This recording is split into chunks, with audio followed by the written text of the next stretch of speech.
What we are going to do here is look at how to set up and configure the REST API context provider.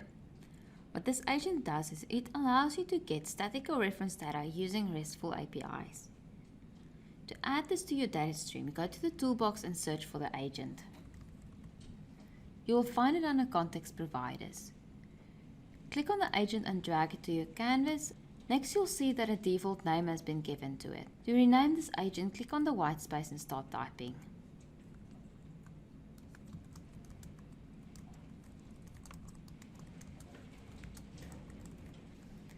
Click somewhere else on the canvas and click Save. To configure this agent, click on it and click on Configure. First, make sure you're using the correct collection. If you'd like to change this, just select another collection from the drop-down. Next, you need to set your polling interval. Because this agent is a context provider, it will get all the data it needs and store it in memory. If I leave this as 10 seconds, that means that the cache will be refreshed every 10 seconds. Next, in the service details section, add the URL that you need to connect to. Then you need to upload a Json metadata file. This file needs to conform to a specific schema.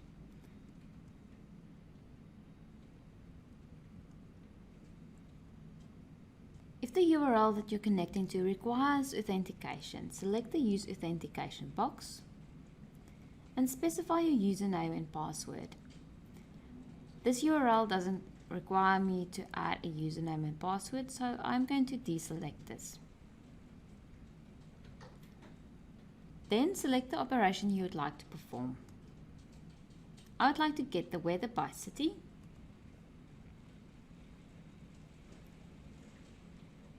Then select your result entity. In our case, that would be weather.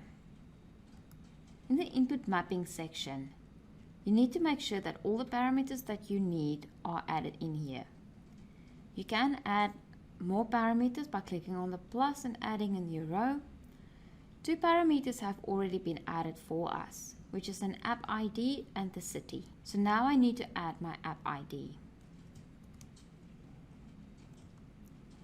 Then I need to specify my city. I want to get weather data for London.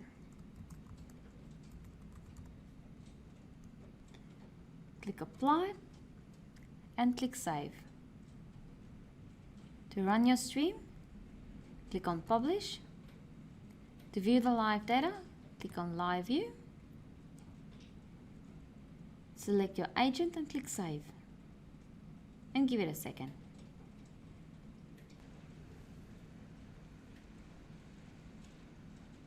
There you can see data starts coming through. To expand the page, click on Maximize.